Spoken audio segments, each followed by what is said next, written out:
Hello, friends. This is Dave Hurwitz, executive editor at ClassicsToday.com, here with, oh my goodness, we've been talking about it for a while, a big box of Smetana operas. Now, most of you have been saying, when are you going to review it? Oh my God, when are you going to review it? Well, I had to listen to it first. Sorry. I mean, I've heard all of these, of course, and, if you've been watching random reviews from the Overflow Room, you'll know I have all of these operas in their original Supraphon issues, in individual sets with libretti. Oh boy, although the libretti are available here. They are available online somewhere. It says so, actually. Special thanks for supporting this product. Yeah, from the Ministry of Culture of Czechoslovakia, or Czechia, pardon me. Yes, you should. You should support this product. It's a fabulous product. You've got, let's see, 1, 2, 3, 4, 5, 6, 7, 8, 9, well, 8.5. Or 8 1/3 Smetana operas, because one of them, Viola, was never completed, but the fragments are on here. Now, Smetana's operas are kind of amazing because they were the first major operas in Czech. This is a beautiful set, by the way, if you look at it here. You see the way they did it? In these nice, foldy sleeve things. And they're really well done. I mean, it's an attractive set, serious set. They're taking their heritage with, giving it the respect that it deserves. They really are at Supraphon. So that's a good thing. It really is. Now, if we look at this, you get the individual operas with synopses and whatnot. Let me show you how it works. You get a booklet. There is a booklet about Smetana generally, the complete operas in Czech and in other languages. Up here it is in English. And thank goodness. In our country, we barely have a single theater between us. Yes, that's true.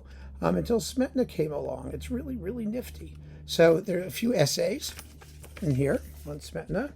And then if you look at, I'm just pulling out one of these things at random. Which one is this? The Brandenburgers in Bohemia. That's the first one. And what you get when you open this thing is, obviously, see here, we have the CDs in this tray thing. And then there are notes, very nicely designed, and cast listings and track listings. And let's see. And yes, I think there's a synopsis here. Yes, there's a synopsis.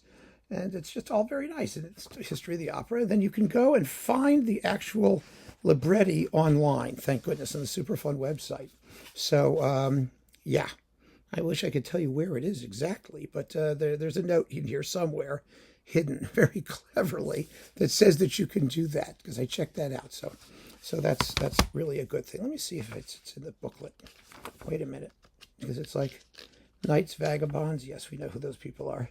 Now, the operas of Smetana, let's just talk about them while we look at this, really cover a huge range of stuff. There are serious ones, there are tragedies, they're mostly comedies, which is actually a good thing. And the libretto in Czech and English can be found on www.supraphon.cz, see, with a thingy here. So there you go. I'm going to make sure that that's there. So we're all aware of what's going on. It shouldn't prevent you from getting this, because you can get the words. And for some of these, of course, the libretti are impossible.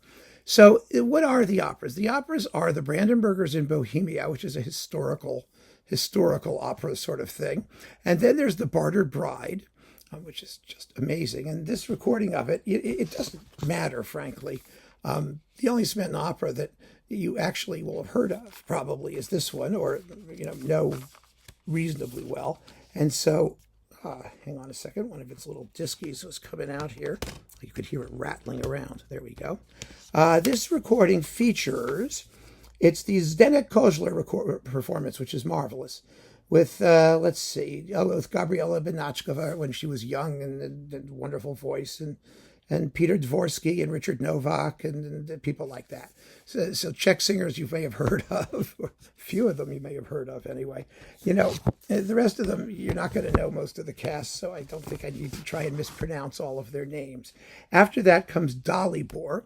Now, Dalibor is a story that's somewhat like Fidelio. It's a heroic, tragic opera. It has a tragic ending, actually. But it's one of those, freedom from oppression type pieces, which is like major. And then there's Liebusche. Liebusche is a Bühnenweih Festspiel. It's the Czech Parsifal. Or no, it's not even that, but it's about it's sort of a mystical, spiritual Czech national festival piece of great patriotic significance.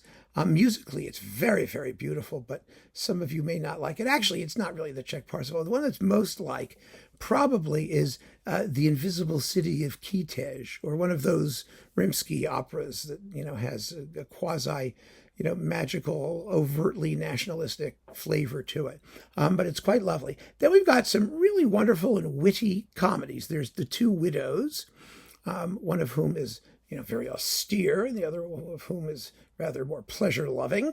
And then we've got The Kiss, and The Secret, and finally The Devil's Wall. Now, these are all sort of, they're all sex comedies, effectively. I mean, in one way or another, although they have very, very different plots. And some people have argued that the plots are silly. And, whenever people don't want to listen to an opera, they say that the plot is terrible or the libretto sucks or something like that. Well, it doesn't make any difference how stupid the libretto is. It's an opera. They're all stupid. I mean, the point with an opera is how wonderful the music is, because it's the music that's going to sell the stupid story.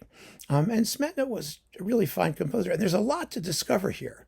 There really is. I can't go into the details. It's a huge box, and it really needs to be savored and stroked and petted and enjoyed slowly as you want. You get it and you listen to it. But I will tell you this, it's worth it. The effort is worth it. The music is worth it. The performances are all terrific. They feature the best Czech soloists. They're lovingly presented to a T, to the last. So you don't have to worry about that. You don't have to worry about the quality of the performance. And a lot of these were unavailable for a very long time. They were issued by Supraphon initially. And of course, their international sales were never going to be great. And so they were never going to, stay in print endlessly. And people weren't going to stock them relentlessly. They would have the Bartered Bride. And that was maybe Dalibor. And that was about it. And so having this back is a big deal, an important deal for collectors. And if you are a collector, then collect. Just go and collect. Get this. It's very reasonably priced. And like I said, you're going to discover a lot of really first-class music. Wonderful, wonderful music. You will be very happy. Try The Devil's Wall, the last of Smetana's operas. It's very, very interesting. It has sort of some spooky elements and things in it, but, over the basic love story overlay, sort of thing. There's just a lot in it. Smetana was a real serious guy when he came to these operas, and he wanted to give his country a repertoire. And he did with these 8 operas. He really did. They're lovely. So keep on listening, friends. Thanks for joining me. Take care.